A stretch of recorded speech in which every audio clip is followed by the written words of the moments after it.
Works Manufacturing Enterprise Group. I'm Michael Fiore, I'm the project manager. I'm Catherine Orr, I'm the marketing manager and the state supervisor. I'm Gabriel Arenello, I was the CNC and CAM programmer and the supervisor. I'm Tanner Hamilton, I'm the manufacturing engineer for the cutting board. I'm Connor Milan, I'm the manufacturing engineer for the bench scraper. Max Rogerio, I'm one of the machine operators. I'm Raymond Trevino, I'm the other machine operator. So we have a few course objectives for this class. The first one is to be organization and implementation of a student-managed industry enterprise. The second one being a general overview of economic systems and corporate structures. The third one being an emphasis on laboratory covering design. And the fourth one being production and distribution of marketable consumer products. Here's a little sneak peek preview of what is to come in our presentation of our cutting boards. We started by sending out a survey to a few members of our group to disperse. We got about 121 results back asking about our ideal board size. Most people wanted a medium-sized board, and asking if people wanted a juice rate. There was an additional survey that was sent out that is undocumented that asked more about the juice rate, which we ultimately scrapped due to creative freedom. We wanted an opposite juice rate. So the next question we asked was about board shape and storage. Most people wanted rectangular board shape, and most people wanted to store their boards on the counter versus in the cabinet. Cabinet versus counter, not bad.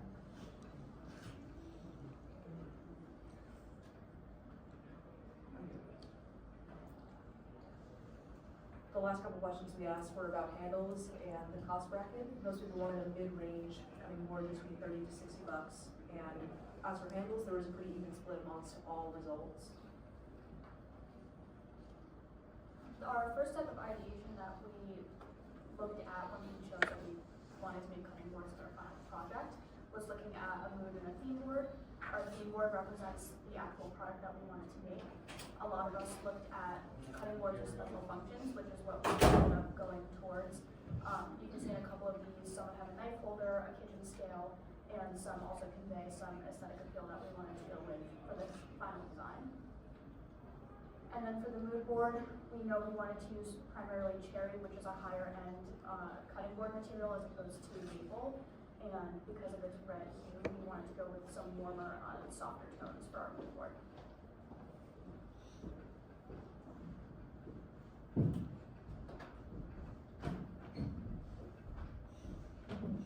Technical difficulties, please excuse us.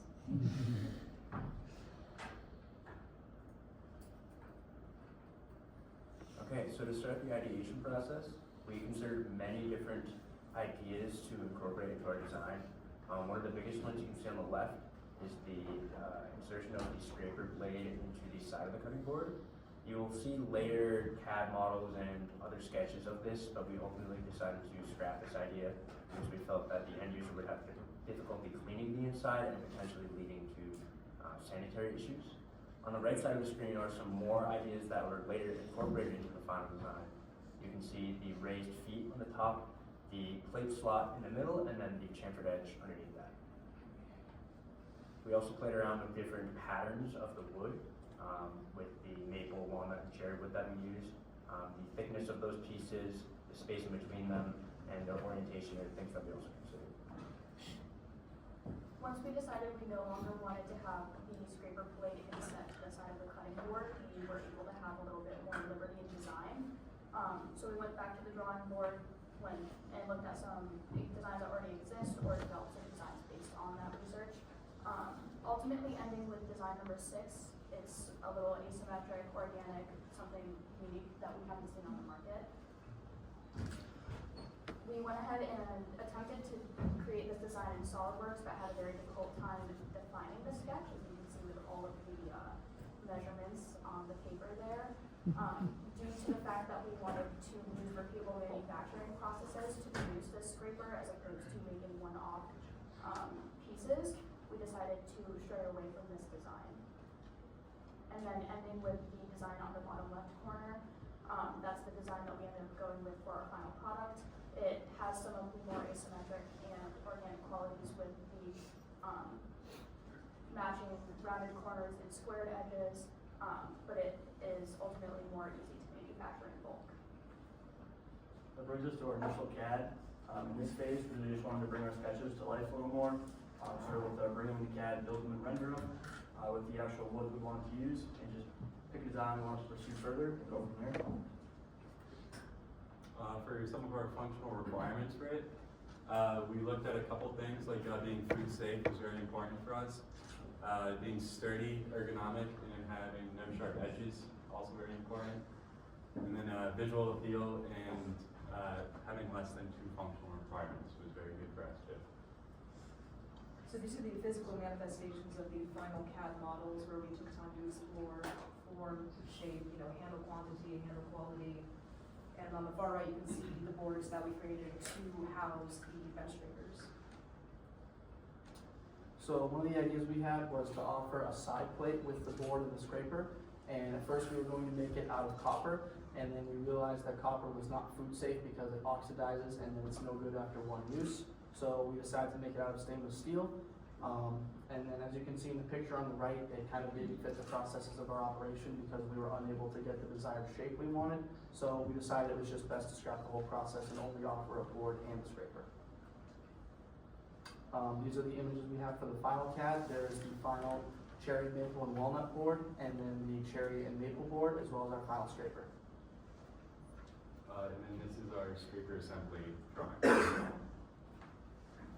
This is the final engineering drawing for the cutting board without maple, and the engineering drawing for the board with maple.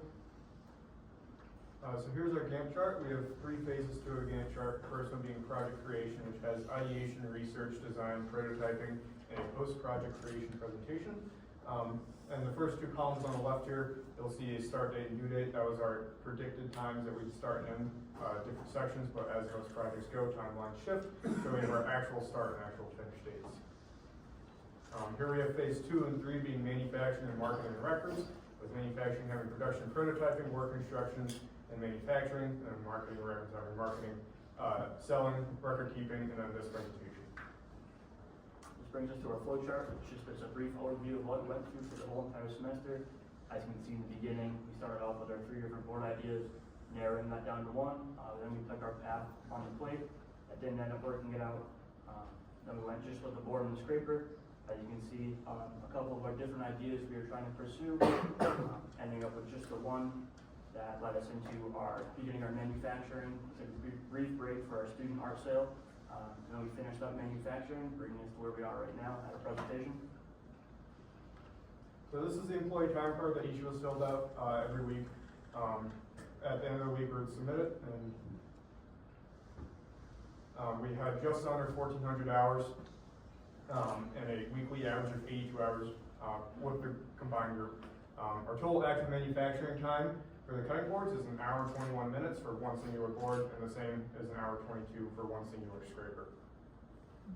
Here you'll see a graph. In blue you'll see the class hours spent, and then in pink the class or time we spent outside of class working on this project. You'll notice towards the end of the semester it ramped up significantly. And then we researched some of the materials that we were going to use for our project. First was finishes, and it was in between beeswax and mineral oil, and we ended up going with mineral oil because it was more cost effective and easier to get our hands on the project. Then we also had to look into the glue research, and these are the 3 best types of glues that we were able to find because they dry very quickly, and they were also food safe, so just like the bowl, we had to make sure that it was good to use for our boards. And all 3 of these were fortunately already in the wood shop for us, so we decided to go with Typelon 3. And then picking the wood we want to use, some of the requirements were they had to be aesthetically pleasing, they had to be, or they didn't have to be, but we chose to find woods that were all New England native woods. So we ended up with cherry, walnut, and maple. They're all our New England native woods. They all are sustainably farmed here, and they all are aesthetically pleasing when paired together. And then after finding out that copper was not a food safe option for us, we moved towards 24 gauge stainless steel, which is very common and a good option for our scrapers. So this is one of our process sheets. A process sheet is just a brief breakdown of the step-by-step instructions on what it takes to build one set of hardware assembly. So this is a process sheet for our scraper handle, then a process sheet for the scraper blade, and finally the process sheet for the entire scraper assembly. So then that brings us to the work instructions. So these are very similar to the process sheets, but they're more in-depth. The point of these was to make it easier for us to remember our more complicated processes. And this one is for marking the corner on the scraper blade using a jig that we made. And then this one just goes over how to resaw the CNC stock. So as you can see there, it says the machine and tool that you need to use to get the job done. This one shows you how to turn the CNC on and off. It shows you where the buttons are and what order to press them. This is a continuation of that one. It just reminds you to turn on and off the dust collector. And then this one shows you how to set up the CNC tool pathing and use the keypad. This one shows you how to shut down the program after it's been ran and make sure everything's all set.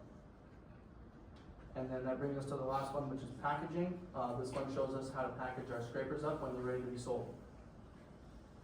Then we go on to our process of the scraper, and first we are going to cut out the blanks on the sheet metal shear and get about like 30 of them. And then we're going to mark and cut them. First we're going to mark them on our jig with that radius on there, and then cut that radius out with a corner notcher.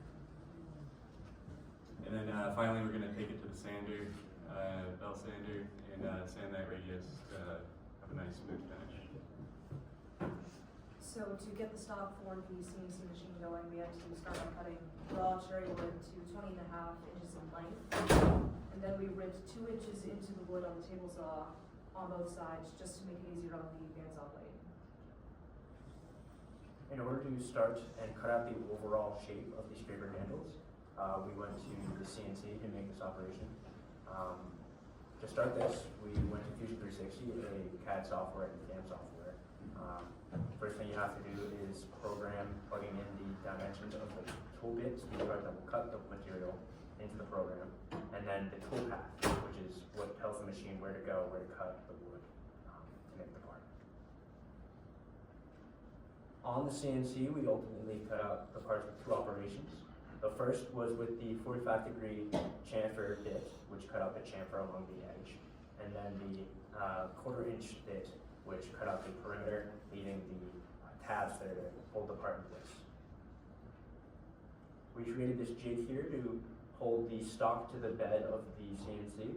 It was important for this each piece of stock to be placed in the exact position as the last, as the origin of where the tool would be moving from needed to be relative to the same point. It's pressed up against a back rail, and then perpendicular to that, it's pressed up against a point. This year, we used a drill press to cut out the holes in the scales, each half of the handle. Moving on to the next slide, we have a jig that we made. It was very important that these holes were in very tight tolerance, as when the pieces were flipped over, any slight misalignment would be doubled. So having that back rail like the last one, and there are 2 stop blocks on each side for each side of the blade or the handle is very important. Next was the assembly. We chose something very simple, just hammering the rivets in halfway and then finishing them off with a final press on the arbor press. We attempted to make a jig for this operation, the assembly operation. The idea behind this, we created on a CNC. You place it on top, you have a pin going through the pilot hole, which presses the rivets through. The problem with this is that you can't quite see the rivets when this is in use, which leads to misalignment, bending of the rivets, and overall not the quality product that we want. And then after we have the scraper together, we move on to sanding and post-processing, which first we take the freshly put together scraper and take it to the belt sander, smooth the edges around there, and then we sand the handles and Scotch-Brite the blades. This is the jig that we have for the belt sander and the scraper. This makes so that the sanding is nice and even on the sides, and it also protects your fingers. So this is the process where we apply the finish to the scrapers. Basically, we took the mineral oil and soaked it into the wood and then wiped the excess off of the blade. The next step was to clean it, and we just used Dawn dish soap to clean off the blades and really make sure there was none left. And then the final step was just to package it by using the work instruction, and then it was ready to be sold. The first step in making our cutting boards was to cut our raw timber down to 33 inch. We did 33 inches because it allowed us to do a single process, the two boards at the same time. After we had 33 inches, we would joint one side and one face, and then rip them down to the desired width for whatever board we were making at the time.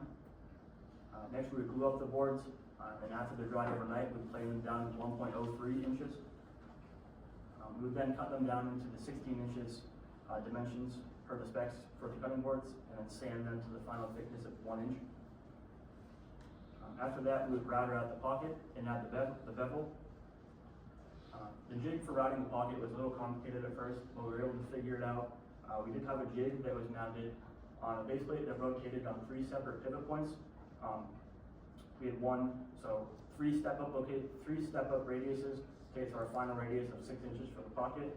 So we'd have to do one pass at each of those locations, and then we could increase the depth of the router, do 3 more passes, increase it one last time to our final 3/4 of an inch, and do 3 more passes, as a total of 9 to get the finished pocket. We had to do these on every single one of the boards. The first step to finishing the board was to round over the edges. We originally had a 45-degree chamfer on the edges, but decided we wanted a softer feel. So we took each cutting board to the belt sander, and we just quickly rounded over the top sides of the board. And then we had a similar jig to the scraper scales for drilling pilot holes for the screws for our feet for the cutting board on the drill press. After the holes were drilled, we passed it off to our team of sanders who used a combination of both hand sanding and orbital sanding at various grits, increasing in grit size to soften all the edges and go right back over the round over so that finishing is smoother. After finishing, we took it to the air compressor just to blow off any excess dust so that we can make sure that the mineral oil gets the most penetration that it can. Then afterwards, we would take it to the tub of mineral oil and just wipe it on, and it would dry overnight. And then afterwards, we would put on the rubber feet, which are for your convenience at home. It'll keep it from sliding around. It also adds more height so you can fit different types of plates with it.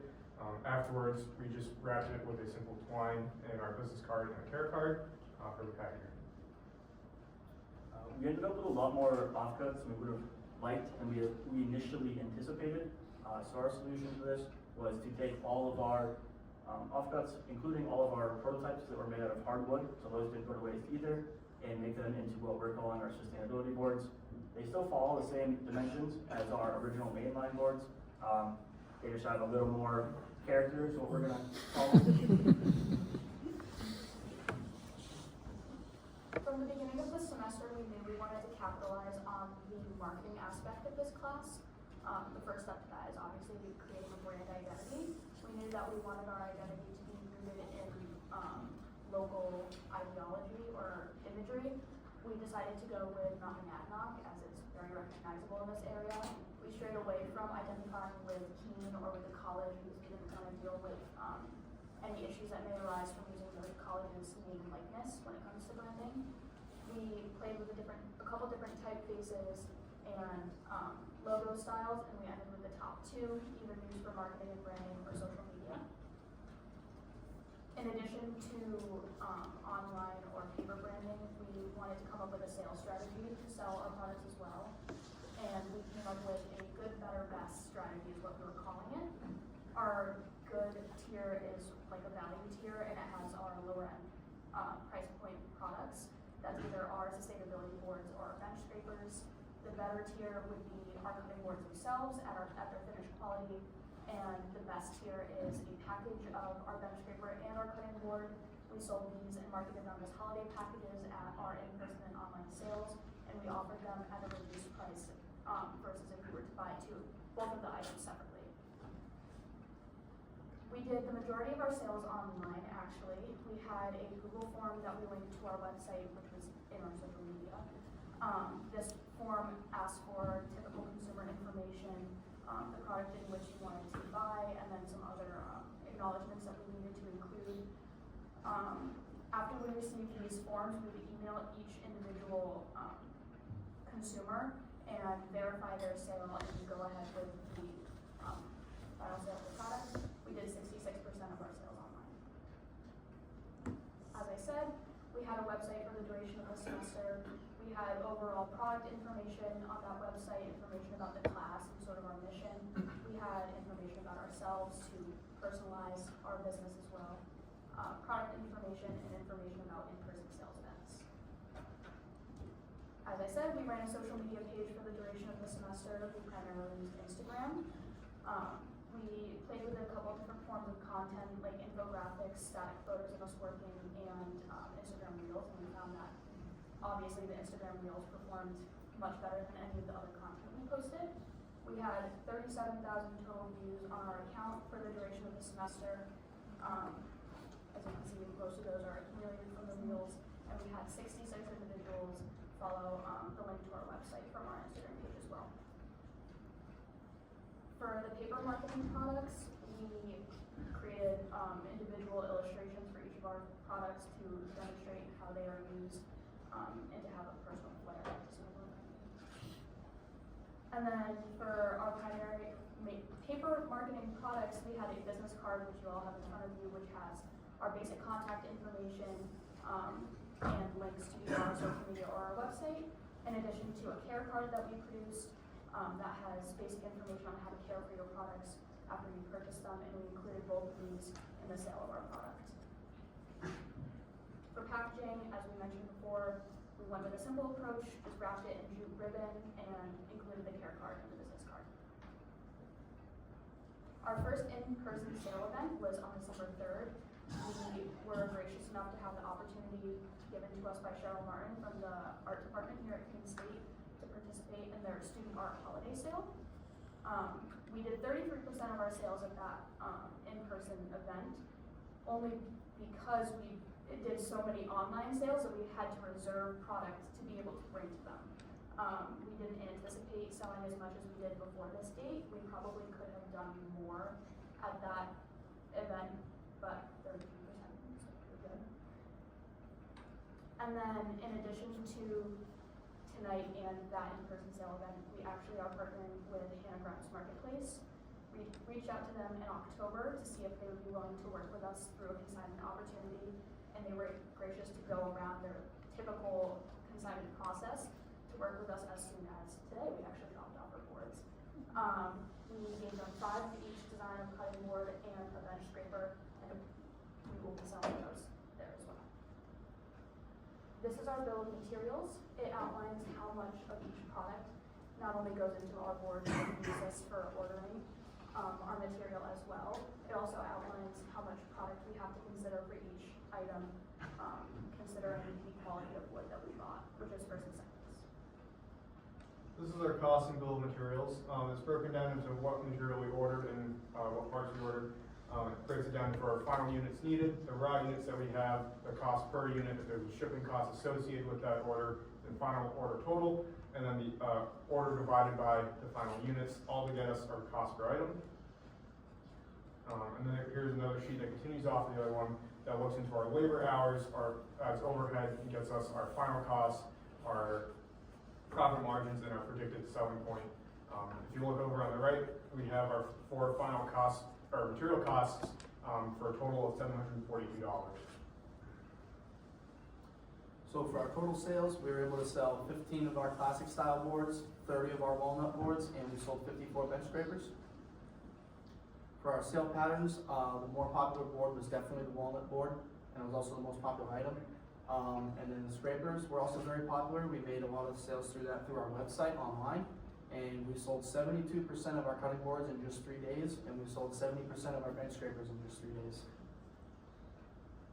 So throughout the CNC operation process, we ran into some pretty frequent problems, and 4 of the notable ones include problems with the CNC pulse units. The pulse units are basically the distance that the CNC actually moves compared to the distance that we tell it to move.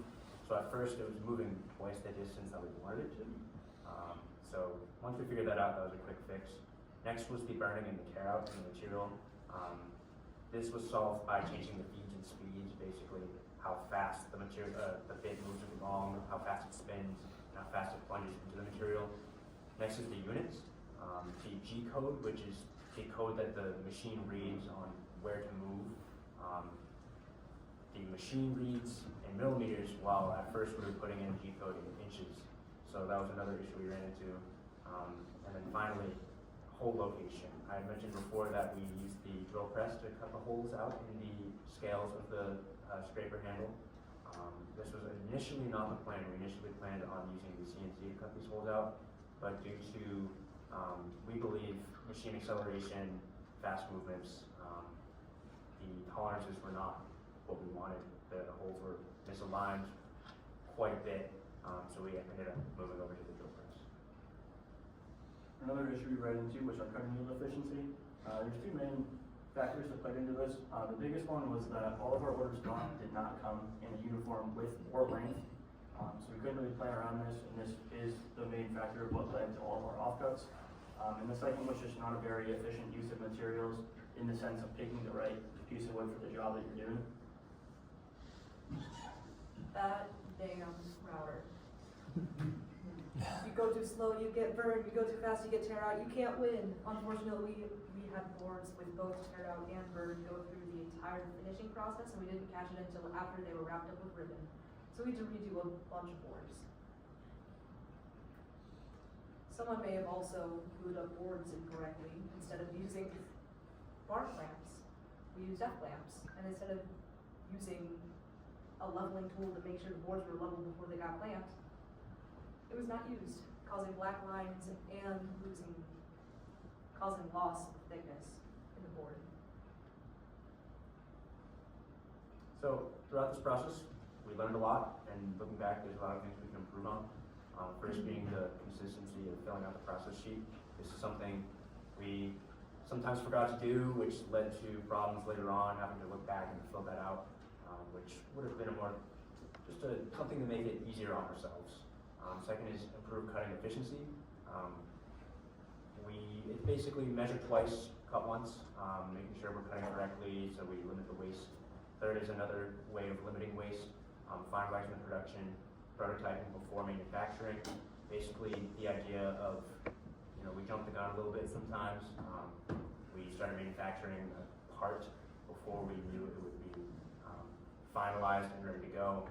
So some of the parts that we made ended up not being usable. Fourth is ensuring the correct materials are ordered. We ordered for example, the stainless steel for the blades of the scraper handles. We ordered polished stainless steel, which was fine. We had to do some post-processing to meet our expectations, but if we had ordered brushed stainless steel, that would have cut out a process and potentially ended up with a better surface finish. So our next steps is we want to buy more wood stock to manufacture and sell more boards. We'd also like to automate our process and cut out a lot of that hand sanding and hand work that gets done that takes a lot of time. We'd also like to do a marketing increase. These are our final stage photos of our cutting board in use to show their practical use as we design them. And these are the final photos of our scraper and post-processing. So after tonight, our presentations, all of our boards and scrapers will be for sale. $1,000 of that, or the proceeds from that and from Hannah Grimes will go back towards the TDS shops and $1,000 donation.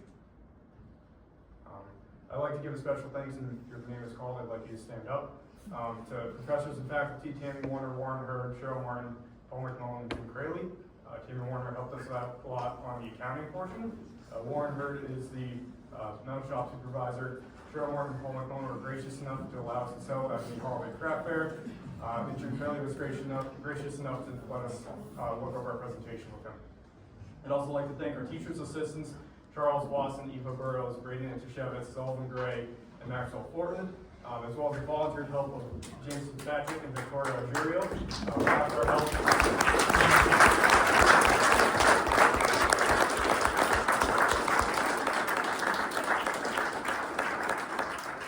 help, we wouldn't be able to finish this project when we also like to thank Professor Curtis Mead. Without his dedication to this project, sorry. Jesus. I'm going to be able to get this done. He has an unwavering dedication to us. I'm sorry. He comes in on the weekends when he's required to. He'll stay from 8 a.m. in the morning to 8 p.m. at night. If any students need help, his dedication to us is truly unwavering. And I'd like to thank him by giving him one of our boards and bench scrapers for free.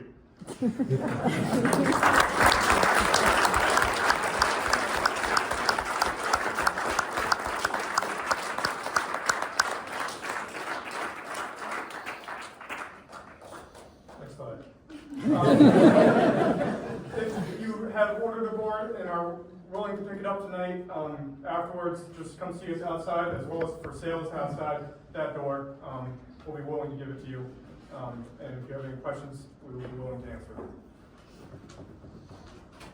Great. Take Venmo. We take Venmo, we take card, cash, and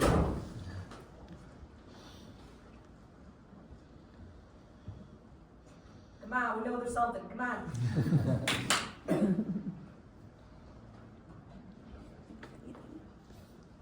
It sounds like you guys did a great job with the marketing, and that's fantastic. And one thing that I was wondering, you mentioned some inefficiencies in the cutting process and some quality control along the way.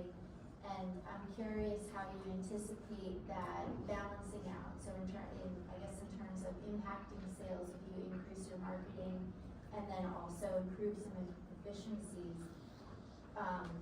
will you be able to meet the demand? I believe we will be able to meet that demand. We plan to continue this next semester because there has been such a high demand.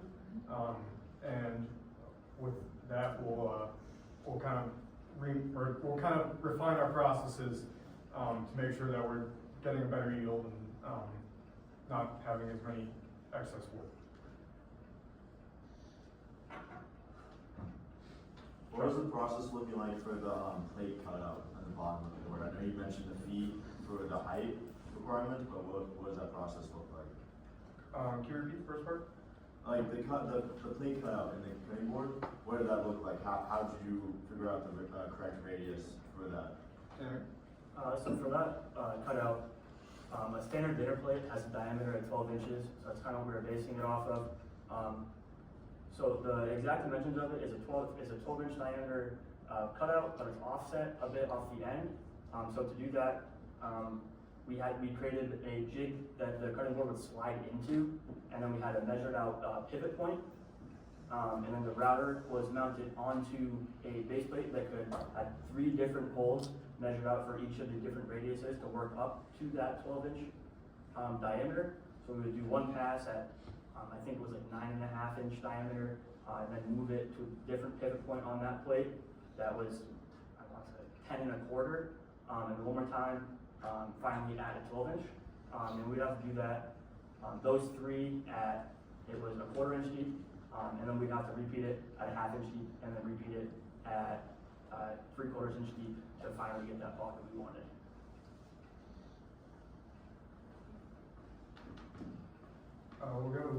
Do you have any hand operations that you're going to automate in the future?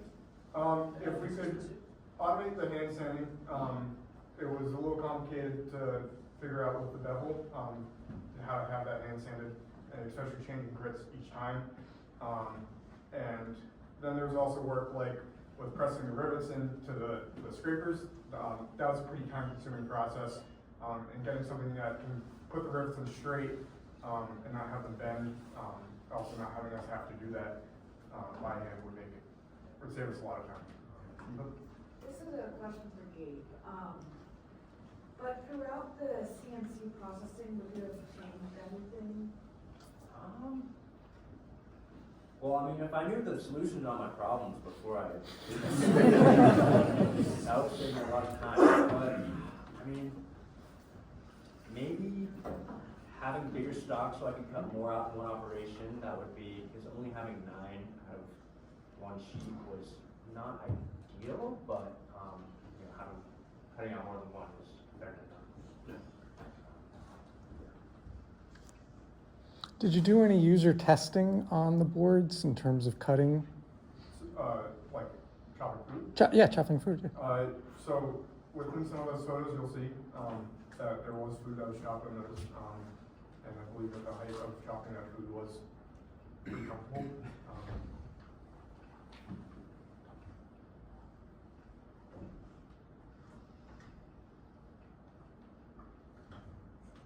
I mean, I saw it in the pictures, I'm not sure if I missed it, when you guys went over exactly what you were doing, but there was like a plate that was like within the board that like slide underneath, or is that more just? So it does slide underneath. Actually, pass it around. You want to pass it on this side?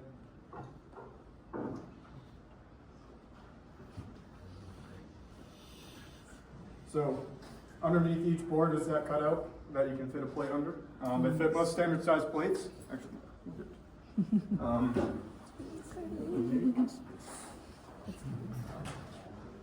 I do have another question. I noticed that last time you definitely had chip, but anything that you maybe do back on, like, spread that out? So I'm sure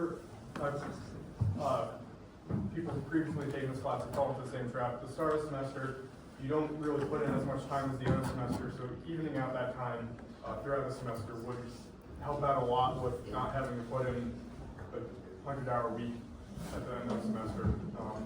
But even then, problems still do arise, things need to get fixed. And so the spike in the semester, I think it's just going to be there no matter what.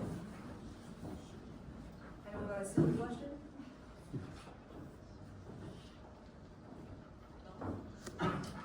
Did your grades suffer in other classes as a result of the big spike at the end? I won't comment.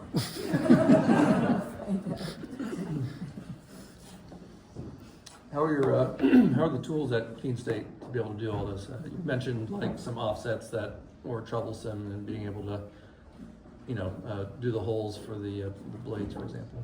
So with that specifically, I think it was just a matter of tuning on the CNC. And with the timing straight, we're just having to keep pushing forward. But the tools here are very nice. The metal shop and the wood shop are both, they're full of a lot of tools. There's limitations, like we're limited on the hydraulic press we have that would have allowed us to make a plate. But there's other things like having a CNC router or table saw, or the CNCs for the other group that make work a lot easier here. There were a couple of things that got my attention. One was the local sourcing of the wood, and the other were the sustainability boards, and not, and avoiding that waste. Was that an afterthought, or was that part of the plan? I think from the get-go, we were thinking about having the 3 woods more so. We didn't originally know that they were all New England native hardwoods. We like them because they're aesthetically pleasing and they're also commonly used in the boards. With the sustainability boards, we did intention from the start that we were going to have scrap, and I might as well use that scrap towards making more boards. The only thing that we didn't intend was how much we had.